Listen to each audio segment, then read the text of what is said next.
Hey guys, okay, so it's Yvette, and I am now going to put together week number 3 blocks for the TO YOU Mystery Quilt. And we are using our H pieces and our M pieces this week, and we are making flying geese. I don't know, what anybody's heard, but flying geese are really not that hard to make. There are various things that you can do to make them easier. But anyway, these are going to be just fine, and I will head over to the sewing machine and be right back. I'm going to go ahead and put them into the piles that we need them to be to get these finished ones. Because we're going to make, 4 of one, 6 of one, 8 of one, and 6 of the last one. Those about the make 4, make 6, make 8, those are the different fabrics that we have in the H's. So I will put everything together and I will be right back. Okay guys, so I'm back at the machine.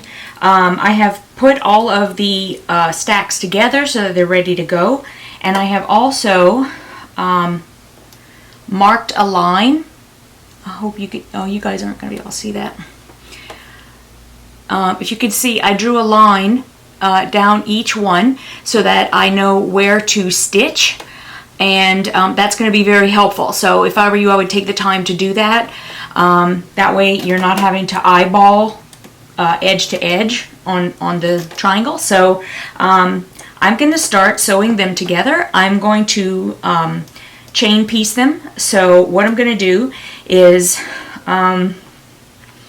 maybe what I'll do, I'm going to do one color at a time, or one pattern at a time, of course.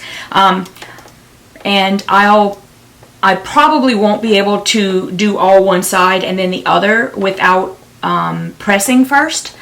We'll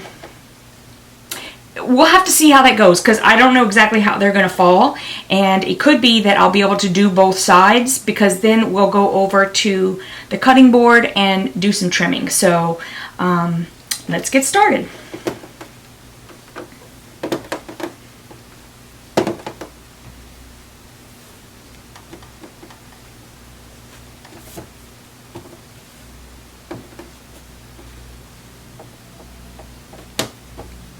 Okay, I already have my white fabric pretty side up, and I'm going to make sure that I have pretty sides together. And here is the line that I drew, and I want to make sure that it goes from here to here, because we're going to make the flying geese, so they're going to fly, flip up. Okay.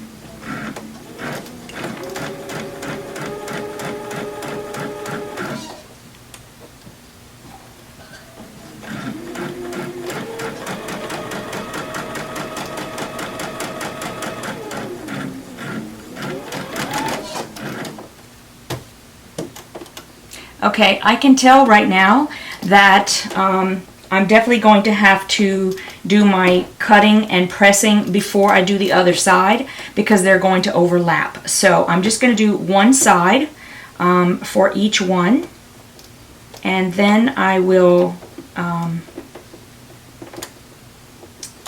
go to the, I'll have to trim and then press before I do the other side. So no biggie, but looks like that's what we have to do.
Okay, so now I have finished stitching across, and I'm going to take these over to the cutting board and I will show you how we trim those. Then we're going to press them and come back and sew the other side on. So meet you back here in a sec.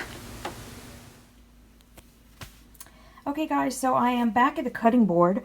I do my best to show you this with one hand because, like I said, I do everything myself and I haven't been able to find a better way to do this yet. So what I'm showing you here is this is where I have stitched from side to side. You can sort of see still where my line is. And so when you take your ruler, you're going to want to put, oops, sorry. And that's going to be a glare. Hold on. Let me try to do this.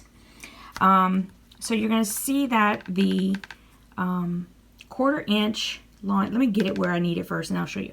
The 1/4 inch line is going to be right on the line that you have drawn.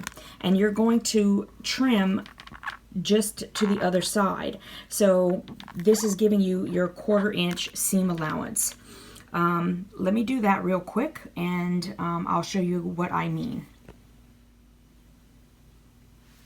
Okay, so I've made the cut and I'm back. I'll just show you. See, I just made the cut there.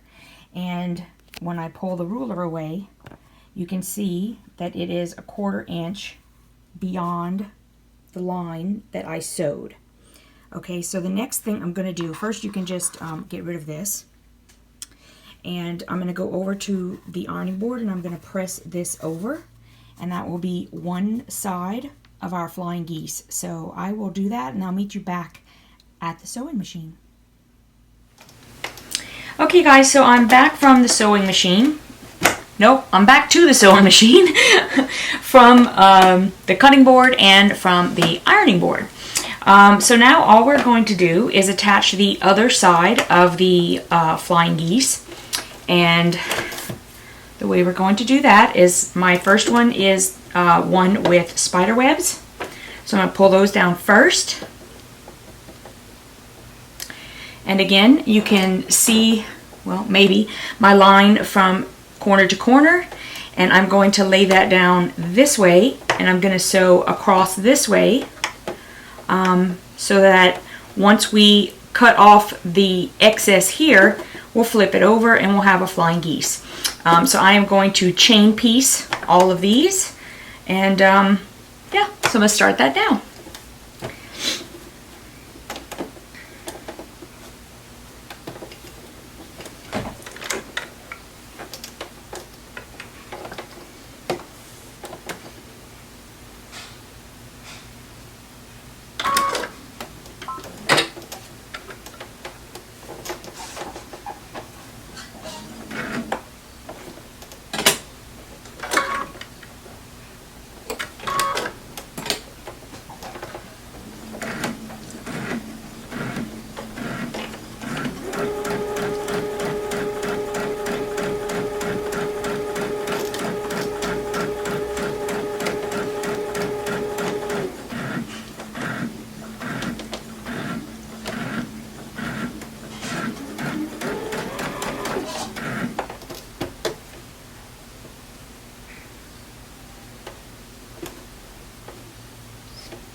Okay, so I have finished sewing all the pieces on. I am going to first go over to the cutting board and I am going to make my 1/4 inch mark here, and and then trim off the excess on the top left there, and then I'll go and press them, and we will have our flying geese. So once I have this finished, I will bring you back over so you can see the finished products. Be right back. Okay, so I'm back and all of my flying geese are finished. So we should have 24 flying geese in all. And if this is your first time making flying geese, as you can see, they were really not that difficult to make. And you know, just really not that difficult, one step at a time. I think that the best thing to do is to mark your lines on the back of the squares, and then you're all set to go. So this is our week 3 blocks completed, and I will see you guys again in about a week. Have a great evening.